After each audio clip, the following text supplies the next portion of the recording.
सावंत जी, बहुत बहुत धन्यवाद। मी आज मराठीत बोलणार आहे। सभापती महोदय, आता दिवाळी परीक्षा झाल्यात, मुलांच्या सुट्ट्या पडल्यात, लोक गावाकडे निघालेली आहेत आणि अशा वेळेला महाराष्ट्रामध्ये मध्य रेल्वेने एक चांगली घोषणा केली। 1500 विशेष गाड्या सोडण्याची घोषणा केली। त्यातल्या 450 गाड्या बिहारला आणि 332 गाड्या यूपीला आणि कोकणाला फक्त 36 गाड्या सोडल्या।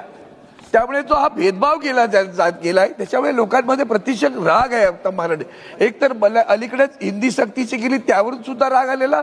आता पुन्हा हे गाड्या त्याच्यात आणखीन काय केलं साहेब, तर छत्रपती शिवाजी महाराज टर्मिनस ते गोरखपूर ही गाडी रोज सुरू केली आणि छत्रपती शिवाजी महाराज टर्मिनस टू मडगाव ही गाडी आठवड्यातून एकदा केली आणि पुन्हा छत्रपती शिवाजी महाराज टर्मिनस टू रत्नागिरी ही जी गाडी होती दादर रत्नागिरी गाडी ही बंद केली। त्यामुळे मुंबईमध्ये आणि महाराष्ट्रामध्ये प्रचंड असंतोष आहे। कोकणी माणसांमध्ये खास करून असंतोष आहे। मराठी भाषिकांवर आजचा जो भेदभाव केला जातोय, जसं असं वाटतं की मध्य रेल्वे म्हणजे उत्तर भारतीय रेल्वे की काय, ती मध्य रेल्वे वाटत नाही आणि म्हणून मध्य रेल्वेकडनं यासाठी मी माननीय मंत्र्यांना सुद्धा भेटलेलो आहे।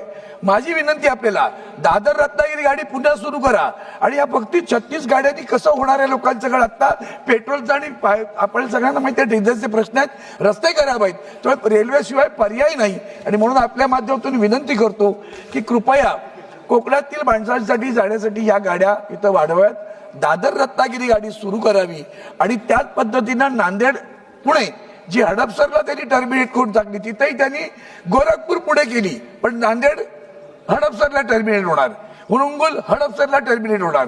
या ज्या गोष्टी होत्या त्याच्यातनं मराठी माणसांमध्ये भेदभाव निर्माण केला जातोय का, मराठी माणसाला दाबलं जात आहे का, मराठी भाषिकांना गाड्या दिल्या जात नाहीत का, ज्यांनी या कोकण रेल्वेसाठी आंदोलन केलं प्रचंड त्यांना न्याय मिळत नाही अशी प्रतिक्रिया। त्यातून आपल्याला विनंती आहे की यामध्ये रेल्वे मंत्र्यांनी लक्ष घालून ताबडतोब गाड्या सुरू करून या आता बदलत्या परिस्थितीमध्ये दिलासा द्यावा, ही आपल्या माध्यमातर्फे विनंती। धन्यवाद सभापती महोदय।